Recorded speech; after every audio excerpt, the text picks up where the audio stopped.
رضی اللہ تعالیٰ عنہ کے تعلق سے رات میں نکلے گشت کرتے ہوئے تو ایک آدمی کو دیکھا کہ وہ باہر اپنی جھونپڑی کے باہر رو رہا ہے. پوچھا کہ کیا بات ہے؟ تو کہتا ہے چل چل چل جا, میری مصیبت جو مجھ پر گری ہے تو کیا جانے. حضرت عمر بیٹھ گئے, تسلی دینے لگے. بتاؤ تو بات کیا ہے؟ اس کو معلوم نہیں کہ میرے سامنے جو بیٹھا ہے وہ عمر ہے, معلوم نہیں کہ امیر المومنین ہے. کہا بات کیا ہے؟ کہا نہیں, جاؤ تم جاؤ جاؤ, میری مصیبت بس مجھے سزا مل رہی, میں اپنے حق کسی اور کو نہیں دینا چاہتا ہوں, آپ جائیے. کہا میں نہیں جاؤں گا جب تک تو اپنی پریشانی نہیں بتائے گا. شیئر کرنا چاہتا ہوں میں اپنی پریشانی, تمہارے غم کو بتاؤ تو کیا ہے, اپنے ساتھ بانٹنا چاہتا ہوں تمہارا دکھ. کہا نہیں بانٹ سکتے ہو, میرے اوپر جو پہاڑ ٹوٹا ہے نہیں مدد کر سکتے ہو تم میری. کہا کیا بات ہے, بات تو کہو. کہنے لگا میں تمہیں جانتا تو نہیں ہوں, لیکن تمہاری ہمدردی دیکھ کر مجھے لگتا ہے کہ تم میرا یہ راز کسی کو ظاہر نہ کرو گے. کہا ٹھیک ہے بتاؤ کیا بات ہے. کہا کہ ایک بہادر سا ایک ہٹا گٹا نوجوان آدمی آتا ہے, ایک دن کے ناغے سے آتا ہے, مجھے کان پکڑ کے میری جھونپڑی سے مجھے باہر نکال دیتا ہے, اور اس کے بعد میں وہ میری خوبصورت بیوی کے ساتھ زنا کرتا ہے, زبردستی کرتا ہے, یہاں تک کہ وہ ایک دن کے ناغے سے آتا ہے اور میری بیوی کی عزت لوٹتا ہے. اور اس کا یہ معمول کئی دن سے برابر چلا آ رہا ہے.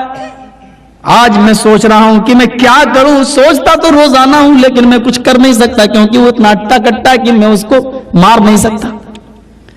حضرت عمر نے اس سے کہا یہ بتا اب وہ کب آئے گا؟ کہا کل کا دن چھوڑ کر وہ پرسوں آئے گا. کہا اس کا ٹائم کیا, آنے کا وقت کیا؟ کہا وہ لگ بھگ اسی وقت آتا ہے جس وقت میں آپ ہمارے پاس آئے ہیں. کہا دیکھو اس بات کو راز ہی میں رہنے دینا, کسی کو نہ کہنا, اور اپنی بیوی سے اتنا ضرور کہہ دینا کہ جب وہ شخص تمہارے پاس آئے تو اس سے یہ کہہ دینا کہ یہ چراغ جلا کر جو تم ہمارے ساتھ صحبت کرتے ہو, زنا کرتے ہو, یہ مجھے اچھا نہیں لگتا. چراغ بجھا دو اور اندھیرے میں یہ کام تم میرے ساتھ کرو, اور تمہاری بیوی کے پیار میں وہ آدمی وہی کرے گا جو تمہاری بیوی کہے گی, باقی کام میرے اوپر چھوڑ دو. کہا ٹھیک ہے, لیکن یاد رکھنا اپنی بیوی سے کہہ دینا کہ کھانا پکا ہوا تیار رہے, کھانا پکا کر تیار رکھنا, اور اس آدمی سے جب زنا کرنے کے قریب وہ آدمی جائے تو چراغ بجھا دینا. کہا ٹھیک. اب حضرت عمر فاروق چلے گئے. دوسرا دن چھوڑ کر تیسرے دن جب وہ آدمی آیا تو وقت کا خیال رکھتے ہوئے حضرت عمر فاروق پہلے سے پہنچے ہوئے تھے, چھپے ہوئے تھے, اور جیسے ہی آدمی آیا اس کو باہر کیا اور اس کی بیوی کے ساتھ زنا کرنے کے لیے چلا, تو اس کی بیوی نے کہہ دیا کہ یہ چراغ بجھاؤ. چراغ بجھا دیا اس نے, چراغ کے بجھ گیا, اندھیرا ہی اندھیرا جھونپڑی میں ہوا, اور وہ بالکل زنا پر آمادہ ہو گیا. جیسے ہی حضرت عمر اندر گئے اور کہا کون ہے یہ آدمی جو اس عورت کے ساتھ زنا کر رہا ہے, یہ سمجھا کہ اس عورت کا شوہر چلا آیا کمرے کے اندر. یہ بولا ارے اتنی جلدی کیوں آ گئے ہو, کیا بات ہے, ابھی میرا کام پورا نہیں ہوا, تم کہاں چلے آئے ہو, چلو جاؤ باہر جاؤ. حضرت عمر نے جب اس کی آواز سنی, ٹھیک اسی کی آواز کو اندازے کے مطابق پکڑا اور اس کے بال پکڑ کے اس کو کھینچا. کہتا کیا کر رہے ہو, کون ہے؟ بس اتنا کہا, فوراً گردن پہ تلوار ماری, اور حضرت عمر فاروق کا ہاتھ کپاتا نہیں تھا, ایک ہی بار میں تلوار پڑتے ہی تن سے جدا ہو جاتی ہے, اس کی گردن اور تڑپنے لگتی ہے. کہا محترمہ سے آئے میری بہن جلدی سے چراغ جلاؤ. چراغ جلایا گیا. جیسی مقتول کی اوپر نظر پڑی, حضرت عمر کی زبان سے لفظ نکلتا ہے الحمدللہ رب العالمین. میری بہن جلدی سے کھانا لگاؤ. کھانا کھایا, اب چلنے لگے. پوچھا اس آدمی نے کہ میری مدد کرنے والے تم ہو کون, ذرا یہ تو بتاؤ, میں تم سے کوئی سوال کرنا چاہتا ہوں. کہا کیا سوال؟ کہا پہلے تم مجھے اپنا نام بتاؤ, دوسرا سوال یہ ہے کہ یہ بتاؤ کہ تم نے چراغ بجھانے کے لیے کیوں کہا تھا, جبکہ روشنی میں جب تم اندر جاتے تو آسانی سے اس آدمی کو دیکھ سکتے تھے, لیکن اندھیرے میں تو تمہیں دقت بھی ہوئی ہوگی کہ تلوار کہیں مرد کی جگہ عورت کی گردن پہ نہ چل جائے، یہ خدشہ بھی تو ہوا ہوگا. تو چراغ بجھانے کے لیے کیوں کہا اور کھانا پکانے کے لیے کیوں کہا تھا؟ اور جب تم نے اس کا چہرہ دیکھا تو الحمدللہ رب العالمین کیوں کہا؟ حضرت عمر کہتے ہیں کہ میں نے چراغ بجھانے کے لیے اس لیے کہا تھا کہ جب تو نے مجھے اپنی درد بھری یہ داستان سنائی تو میرا کلیجہ اندر سے رونے لگا، میرا دل تڑپنے لگا، تیری مدد کرنے کے لیے میرے دل کے اندر ہوک اڑنے لگی. اور پھر میں نے سوچا کہیں ایسا نہیں کہ جب میں اس گھر کے اندر داخل ہوں اور چراغ جل رہا ہو اور اس کام کے اندر میرا کوئی قریبی رشتہ دار شامل نہ ہو، اور ایسا نہ ہو کہ چراغ جل رہا ہے اور کوئی رشتہ دار میرا تیری بیوی کے ساتھ زنا کر رہا ہوتا اور میری نظر اس کے اوپر پڑتی تو رشتہ داری کی کئی محبت میرے دل میں آ جاتی. کہیں ایسا بھی ہو سکتا تھا کہ رشتہ داری کی محبت کی بنیاد پر میں اس کو چھوڑ سکتا تھا. اس لیے میں نے چراغ بجھانے کے لیے کہا تھا تاکہ چراغ بجھا رہے مجھے شکل ہی نہیں دکھے گی تو مجھے قتل کرنے میں آسانی رہے گی. میں نے شکل دیکھی تو الحمدللہ میں نے اس لیے پڑھا کیونکہ جب میں نے اس کی شکل دیکھی تو اللہ کی میں نے تعریف حمد و ثنا بیان کی، اللہ یہ کٹنے والی گردن میں میرا کوئی رشتہ دار شامل نہیں.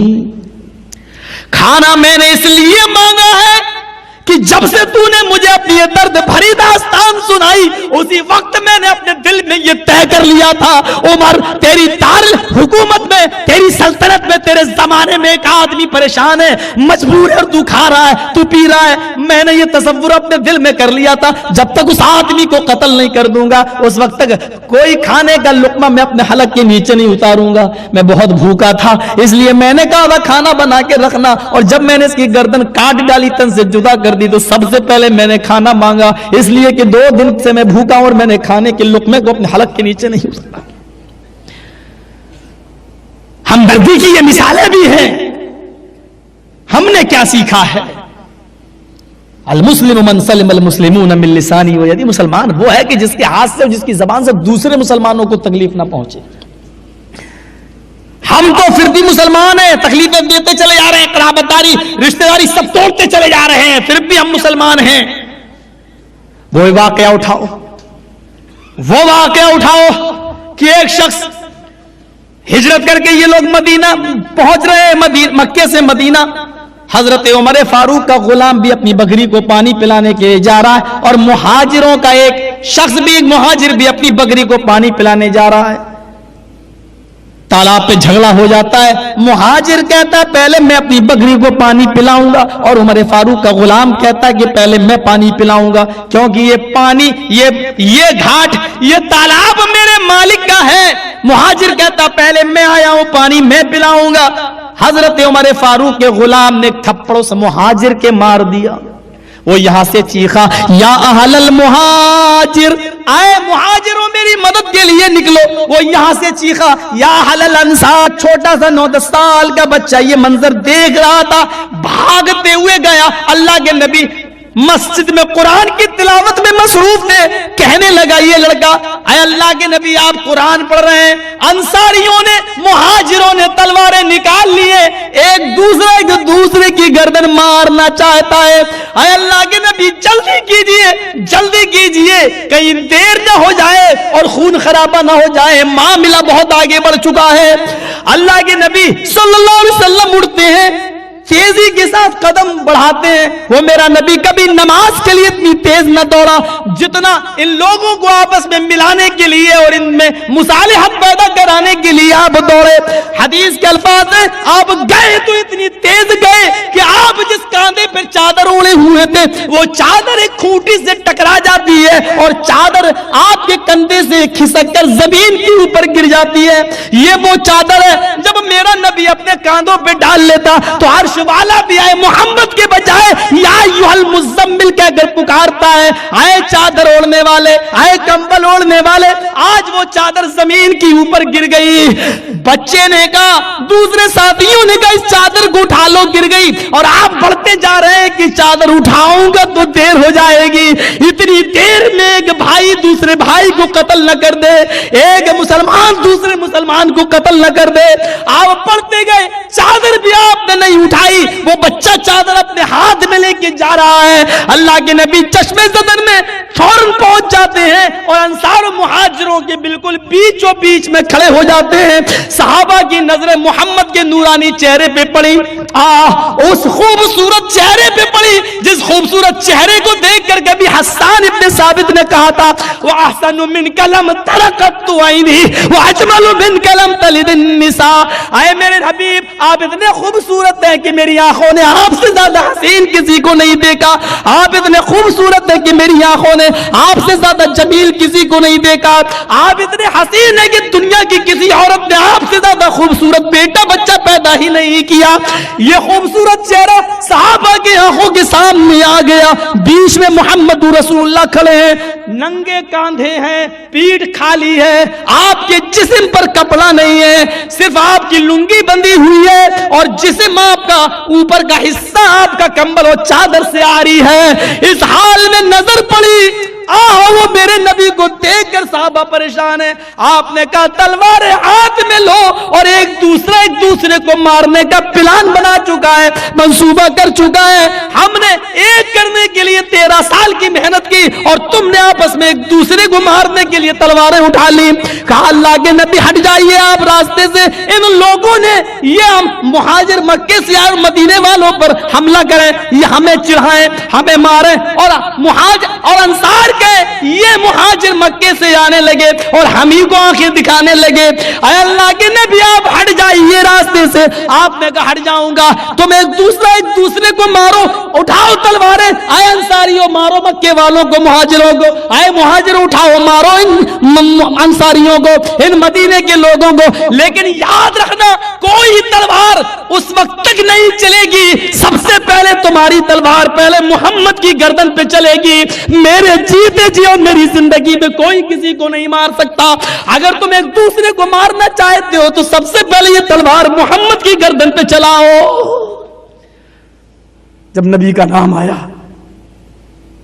انصاریوں نے تلواریں پھینک دی، مہاجروں نے بھی پھینک دی، اور فوراً نبی کے کہنے کی ضرورت بھی نہیں پڑی، آپس میں ایک دوسرے سے گلے مل لیا. یہ ہے تلواروں کے سایوں میں میرے نبی پہنچے. جبکہ غصے کا عالم کچھ اور بھی ہو سکتا تھا، کیونکہ غصہ انسان کے دماغ کو خراب کر دیتا ہے، وہ کچھ بھی ہو سکتا تھا. میرا نبی تو پتھر کھا کھا کر لوگوں کو ملائے، آج ہمارے مولوی مرغے کھا کھا کر لڑائیں.